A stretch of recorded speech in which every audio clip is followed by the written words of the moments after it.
Well, this is just going to be a short video. As you can see, I'm in my tent.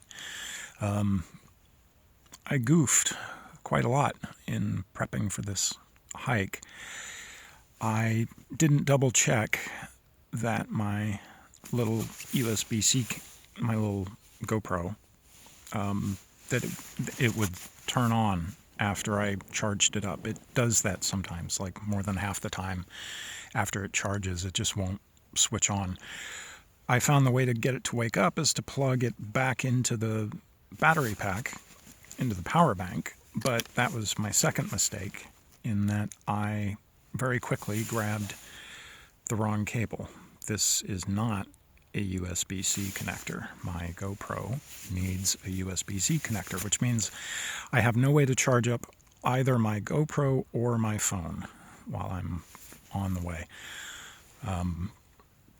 Which means there's a very good chance that the phone will at some point run out of battery, and then I won't be able to navigate and I won't be able to make calls. I have my backup phone, a little Nokia, that's only really good for making emergency calls.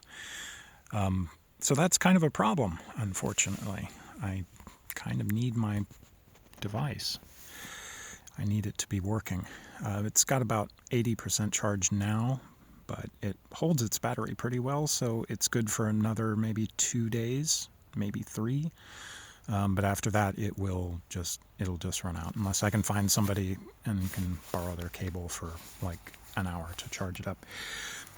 Aside from that, it's really cold out, and I got into this overnight in the dark, and I had a bunch of problems because it's so cold. I'm not really able to filter water.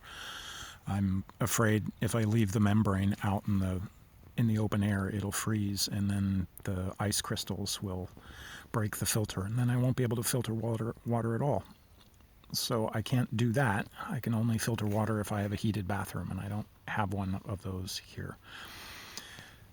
So that's another problem. I wasn't expecting it to be this cold. Like I mentioned on my Blue Sky account, the weather report when I checked a couple weeks ago was like every day was going to be +5, +4 during the day, and at night it would be like -1, -2, which is entirely doable. But now I'm looking at the weather reports for this weekend, and from Friday until Tuesday morning it doesn't get above freezing at all, and most nights it's down around like -8, -9, which is considerably more adventurous. I think I have the gear to handle something like that, but again, that makes everything else more difficult, like filtering water and cooking and stuff. So I'm not really sure what I'm going to do. I'm going to see how it goes tomorrow.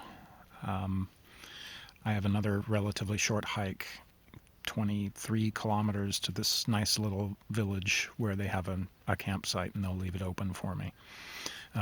But I also need to find a cash machine to pay for it somewhere. They said there was a fee, and I don't know if I have any cash on me. So a lot of things are going wrong. I think I maybe planned this trip a little too quickly. I only really started planning it maybe like a week ago, which is apparently not enough. But anyway, I'm in my tent. I'm about to change into my thermals and go to bed. I just had a small cold dinner, trail mix, and some sips of water. That's the other problem. My water bag, the feed line, is freezing solid, so I can't even use that during the day. It's also not ideal. So we'll see how it goes. I'm going to try and get as much sleep as I can and see how I feel about the rest of the trip once I'm rested. But that's it for now. This is probably going to be not a very eventful series of YouTube videos where I have trail cam footage every day, because, like I said, my GoPro doesn't work. I can't get it to switch on. Like and subscribe, and maybe I can get some money into my replacement camera fund. But I think that's it for now. I'll do updates on my phone and see how that goes, so long as the battery holds out. All right, I'll see you in the morning. Good night.